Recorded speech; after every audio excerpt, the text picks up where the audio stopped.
Good morning. जैसा कि आप सभी को पता है वेक्टर चल रहा है जिसमें 10.2 पूरा हम लोग कंप्लीट कर चुके हैं। तो आज से मेरे प्यारे भाई 10.3 का थ्योरी शुरू होगा, ठीक ना। तो चलिए आप लोग सबसे पहले स्टार दीजिएगा और उस स्टार का नाम होगा दो सदिशों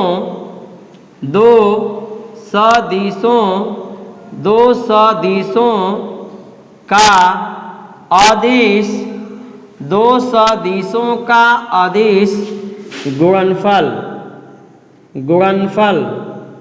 दो सदिशों का अदिश गुणनफल।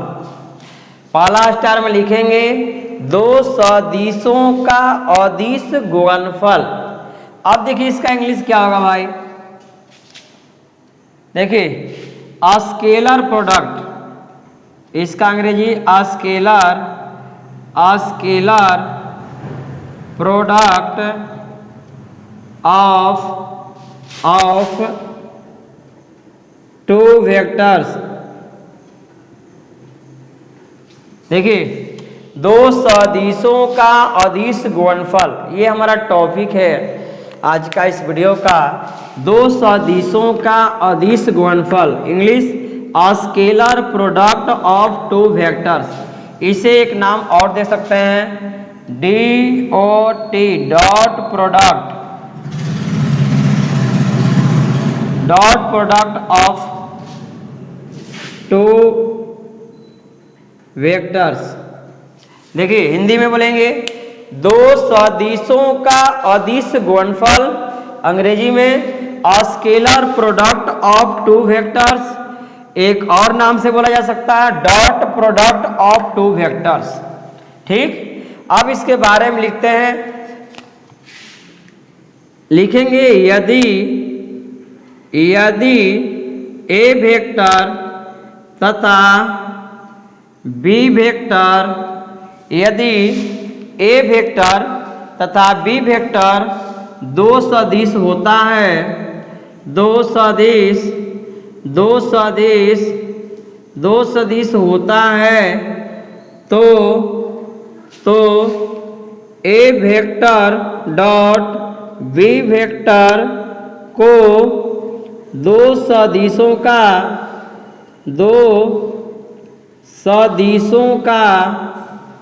अदिश गुणनफल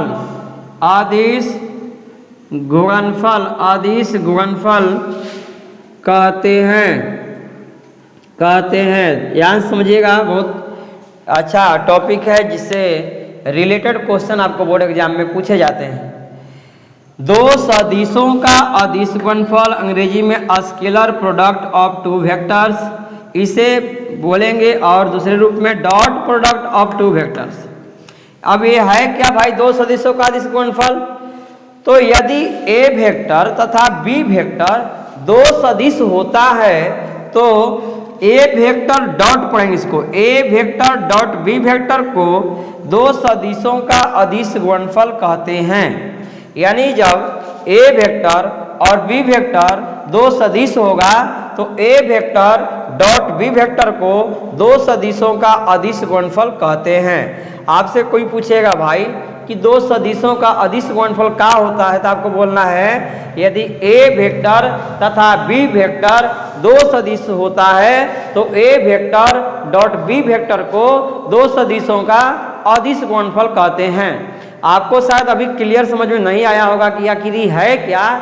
तो चलिए इसका एक फार्मूला लिखते हैं और इस फार्मूला पर आपको एक सवाल लेंगे तो आपको समझ में आ जाएगा तो इसका कहने का मतलब क्या है।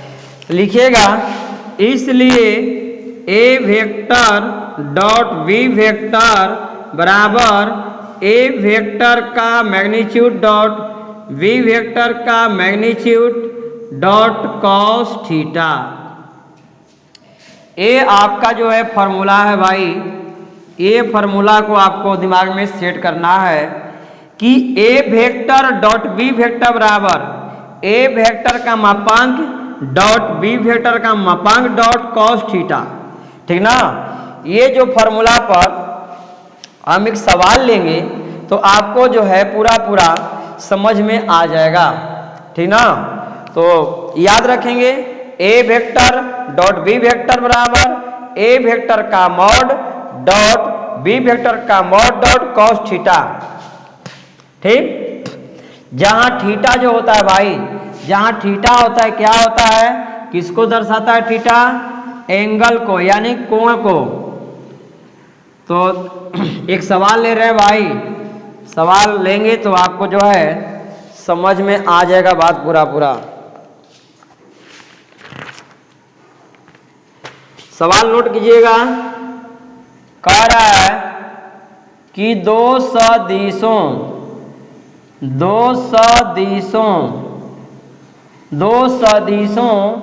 ए वेक्टर तथा बी वेक्टर, ए वेक्टर तथा बी वेक्टर के परिमाण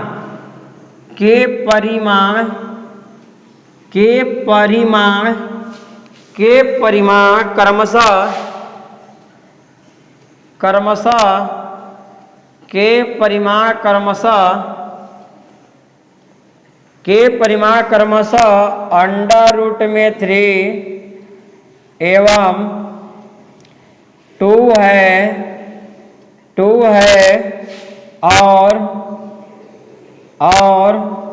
ए vector dot B vector equal दिया हुआ है अंडर रूट में 6, ठीक है।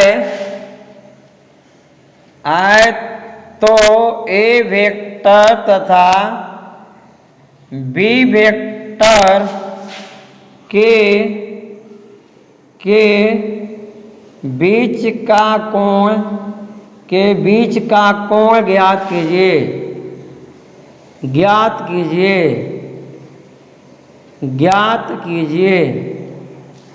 एक मिनट भाई रुक जाइएगा, थोड़ा सा इंक जो है नहीं चल रहा है, बढ़िया से भर लेते हैं।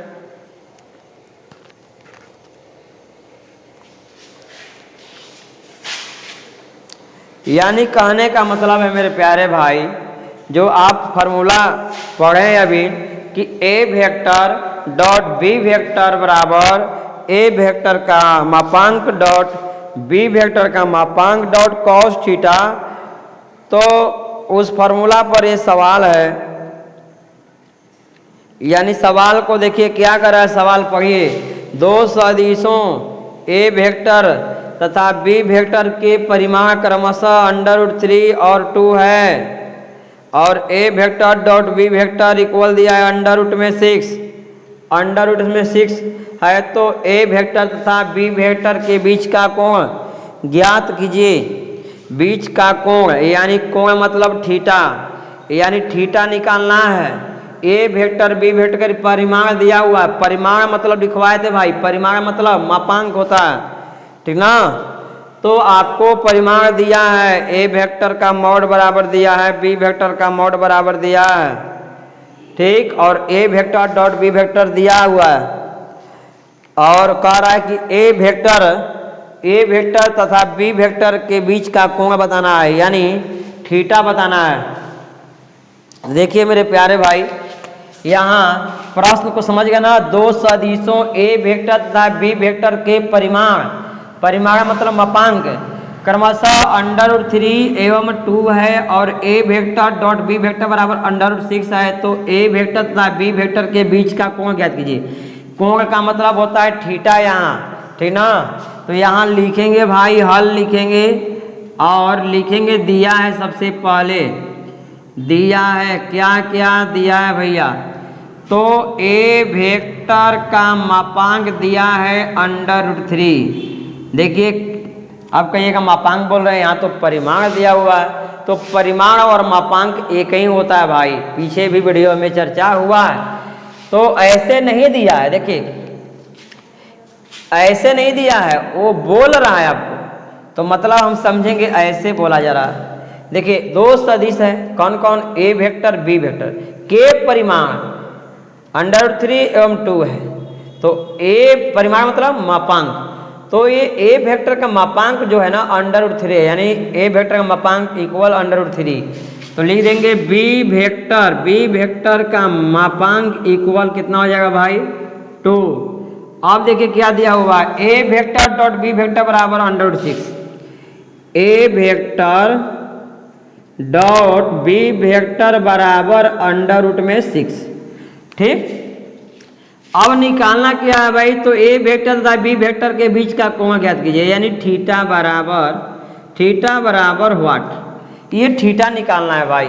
तो हम फार्मूला लगा देंगे, ए वेक्टर डॉट बी वेक्टर बराबर ए वेक्टर का मापांक डॉट बी वेक्टर का मापांक डॉट कॉस थीटा। ठीक ना, ये फार्मूला तभी लगाएंगे जब आपको ये सब पता हो। ठीक, तो यहाँ लिख रहे हैं भाई, यहाँ से बना रहे हैं, लिखेंगे सूत्र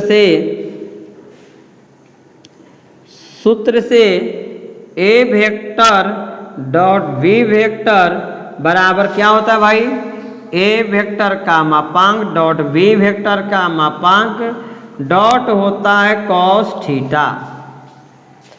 यहां तक तो कोई दिक्कत नहीं। अब आप लोग दिमाग में ये फॉर्मूला कहाँ लगा रहे हैं, तो हमने इस प्रश्न में देखा भाई कि इसका मान पता है, इसका मान पता है, इसका मान पता है, थीटा निकालना है, यानी ये थीटा निकालना है। ठीक ना, तो जब भी आपको ए वेक्टर डॉट बी वेक्टर बराबर ए वेक्टर का मापांक डॉट बी वेक्टर का मापांक डॉट कॉस थीटा, इसमें से अगर 3 मान पता हो तो चौथा मान जो है प्राप्त किया जा सकता है। तो इसमें कह रहा है थीटा बताइए, तो आपको ए वेक्टर का मापांक देवे किया है भाई, बी वेक्टर का मापांक देवे किया है, A vector dot B vector का मान देवे किया है, और कॉस थीटा, यहाँ थीटा निकालना है तो इसी चलेगा। देखिए अब उठा के मान रखना है भाई, ए वेक्टर डॉट बी वेक्टर का मान कितना है √6, तो यहाँ रख दीजिए √6। आप देखिए बराबर में ए वेक्टर का मापांक कितना है भाई √3 डॉट बी वेक्टर का मापांक कितना है भाई 2, तो यहाँ 2 इंटू कॉस थीटा का मापांक क्या है भाई, तो सॉरी कॉस थीटा ऐसे रहेगा, मापांक नहीं, कॉस थीटा ऐसी रहेगा। तो यहाँ तक समझ गए आप लोग, कोई दिक्कत नहीं है। इस चीज को हम आगे बढ़ाएंगे भाई यहाँ से।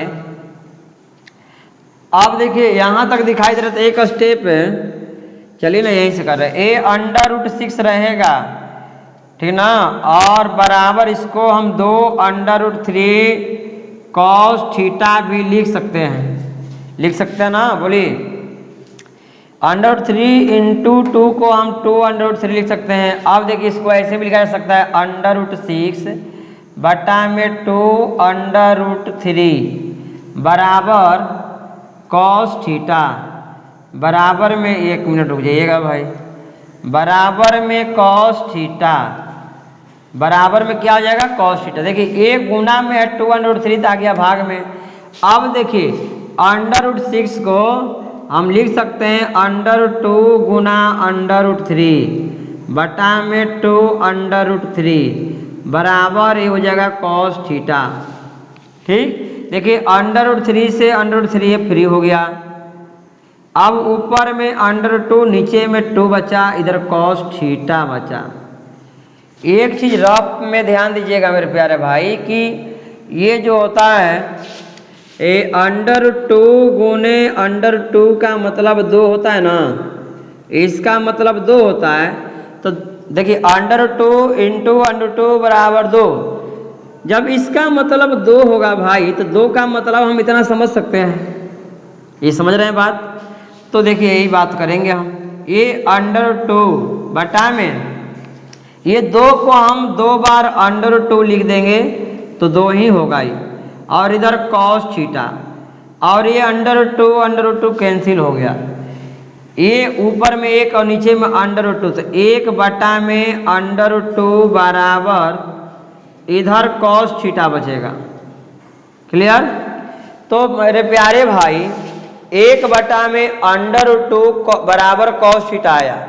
ठीक, अब 10 क्लास के नियम पढ़े हैं, यहाँ बना रहे हैं आगे का लाइन। कॉस में देखिए जब भी इतना आ जाए तो थीटा का मान निकालना होता है। तो इधर कॉस है ना, तो इधर कॉसे में मान खोजेंगे भाई कि कॉस में किसका मान 1 बटा में √2 होता है, कॉस में किसका मान 1 बटा में √2 होता है। तो आपको मालूम है ना मेरे प्यारे भाई कि cos 45 डिग्री का जो मान होता है 1/√2 होता है। ये दिखाई नहीं दे रहा है, थोड़ा सा कैमरा को घुमा दे रहे हैं। यहाँ तक क्लियर है। अब देखिए तो थीटा बराबर, इसलिए थीटा बराबर 45 डिग्री, यही हो गया ए वेक्टर और बी वेक्टर के बीच का कोण। आई होप आप लोग को दो सदिशों का अदिश गुणनफल जो टॉपिक है आप लोग को 100% क्लियर हो गया होगा। ठीक, तो चलिए अब जो है इस पर एक और सवाल लेते हैं जिससे आप लोग को और जो है डाउट क्लियर हो जाए। ठीक ना, तो इसको हटाते हैं मेरे प्यारे भाई, एक और एग्जाम्पल लेते हैं जिससे पूरा क्लियर हो जाए। जब भी आपको ए वेक्टर का मापांक, बी वेक्टर का मापांक और A vector dot B vector ये सब दिया हो, ठीक ना, और जब दो सदिशों के बीच का कोण जो है पूछा जाए तो आप लोग को जो है ये फॉर्मूला लगाना है, A vector dot B vector equal A vector का मापांक डॉट बी वेक्टर का मापांक डॉट कॉस थीटा। तो एक एग्जाम्पल और लेते हैं जिससे पूरा और क्लियर हो जाएगा, थोड़ा सा भी डाउट नहीं रखना है। अगर इतना भी समझाने पर आप लोग के मन में विचार बन रहा है कोई प्रश्न, तो आप लोग जरूर हमसे पूछने का प्रयास करें। देखिए यदि एम वेक्टर तथा एन वेक्टर, यदि एम वेक्टर तथा एन वेक्टर का परिमाण मतलब भाई मापांक, परिमाण क्रमशः 4 और 1 मिनट थोड़ा सा बड़ा लिख दे, क्रमशः 4 और 3 है, 4 और 3 है तथा अदिश गुणनफल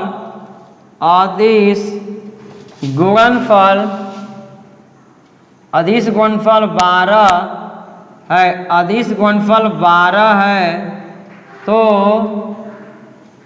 कोण ज्ञात कीजिए। तो कोण ज्ञात कीजिए। देखिए प्रश्न को समझिए, यदि एम वेक्टर तथा एन वेक्टर का परिमाण क्रमशः 4 और 3 है, यानी परिमाण मतलब मापांक दिया हुआ है, एम वेक्टर का मापांक कितना है 4, एन वेक्टर का मापांक कितना है 3, तथा अदिश गुणनफल 12 है। अदिश गुणनफल मतलब m vector dot n vector बराबर 12 है, तो कोण ज्ञात कीजिए यानी थीटा ज्ञात कीजिए।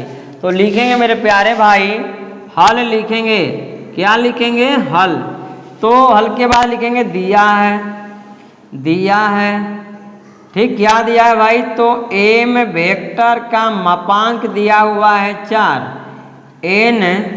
एन वेक्टर का मापांक दिया हुआ है 3 तथा अदिश गुणनफल 12 है।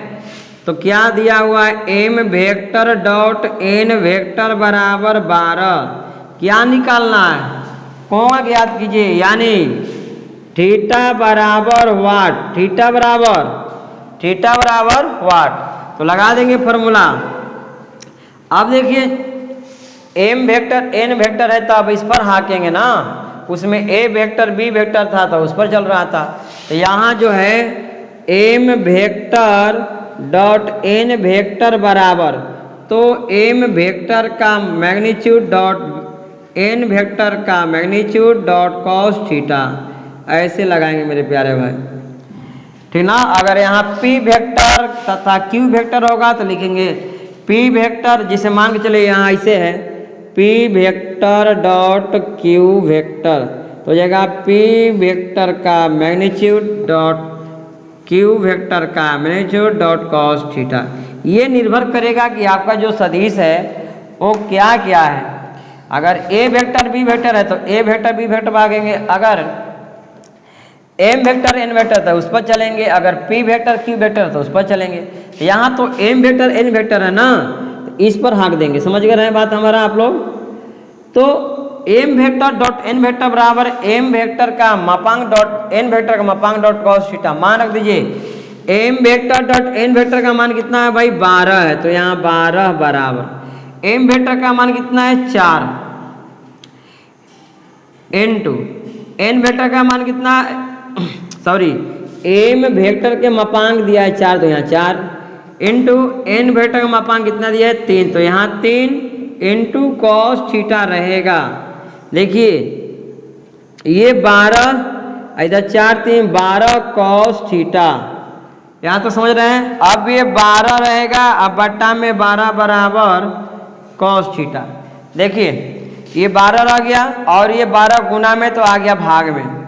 अब देखिए 12 12 कैंसिल हो जाएगा मेरे प्यारे भाई, ये 12 12 कट गया तो इधर यहाँ पर हो गया 1, तो यहाँ बना दे रहे हैं। तो 1 बराबर कॉस थीटा, 1 बराबर क्या हो जाएगा कॉस थीटा। अब ध्यान दीजिएगा हमको क्या निकालना है भाई, थीटा निकालना है। क्या निकालना है, थीटा निकालना है, यानी कोण निकालना है। तो ये कॉस थीटा इधर है, तो 1 में देखेंगे कॉस कितना डिग्री का मान 1 होता है। तो आप याद कीजिए 10 क्लास में जाइए एक बार, कॉस 0 डिग्री का मान होता है। तो कॉस 0 डिग्री बराबर कॉस थीटा, तो इसलिए थीटा बराबर हो जाएगा 0 डिग्री। यही जो है हो गया आंसर। तो आई होप आप लोगों को वीडियो अच्छा लगा तो वीडियो को लाइक कीजिएगा और अपने दोस्तों के बीच शेयर कीजिएगा, और चैनल पर पहली बार आए होंगे तो सब्सक्राइब करके बेल आइकन को प्रेस कर लीजिएगा, ताकि इस तरह से रिलेटेड वीडियो आपको मिलता रहे। चलते हैं, तब तक के लिए बहुत बहुत धन्यवाद।